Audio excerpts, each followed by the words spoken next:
मिन्नत, एक माँ की अटूट आस्था। शहर की तंग गलियों में रुखसाना नाम की एक माँ अपने इकलौते बेटे अयूब के साथ रहती थी। अयूब उसकी दुनिया था, एक सीधा सादा और होनहार लड़का।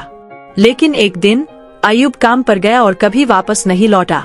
रुखसाना ने हर जगह उसे ढूंढा, खाने गई, रिश्तेदारों से पूछा, सड़कों पर भटकती रही, लेकिन अयूब का कोई अता पता नहीं चला।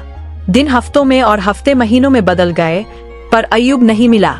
रुखसाना की आंखें हर वक्त दरवाजे पर टिकी रहती थी, इस उम्मीद में कि उसका बेटा लौट आएगा। जब उसका दिल पूरी तरह टूट गया तो उसने अल्लाह से दुआ की। वह सजदे में गिरकर रोती रही और मिन्नत मांगी कि अगर उसका बेटा लौट आए तो वह हर जुमा को रोजा रखेगी, हर रोज 5 गरीबों को खाना खिलाएगी और अपनी बची हुई जिंदगी अल्लाह के रास्ते में बिता देगी। यह उसकी रोज की दुआ बन गई। 3 साल बीत गए, लेकिन रुखसाना की आस्था कम नहीं हुई। उसने एक स्कूल के सामने बच्चों को मुफ्त खाना बांटना शुरू कर दिया।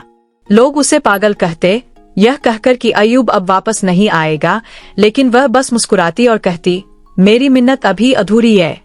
एक शाम जब रुखसाना मस्जिद के बाहर बच्चों को खाना खिला रही थी, एक नौजवान उसके पास आया और खाना मांगा। रुखसाना ने उसे थाली दे दी। थोड़ी देर बाद वह नौजवान रो पड़ा और पूछा, अम्मी, आप मुझे पहचानती नहीं? रुखसाना ने ध्यान से देखा और उसका दिल धड़क उठा। वह अयूब था। अयूब को 3 साल पहले कुछ लोगों ने बंधुआ मजदूर बना लिया था। उसे किसी से संपर्क करने या भागने का मौका नहीं मिला। एक दिन पुलिस ने छापा मारा और उसे छुड़ा लिया, लेकिन उसका नाम और पता भूल चुका था। उसके दिल में सिर्फ अपनी माँ की दुआ जिंदा थी। आज 3 साल बाद वह उसी जगह आकर बैठा था जहाँ उसकी माँ बच्चों को खाना खिला रही थी।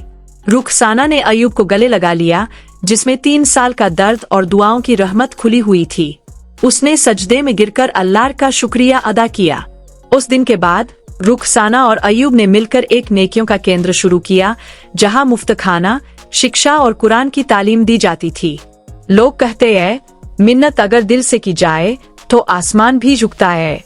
यह कहानी बताती है कि एक माँ की अटूट आस्था और अल्लाह की रहमत कभी बेकार नहीं जाती।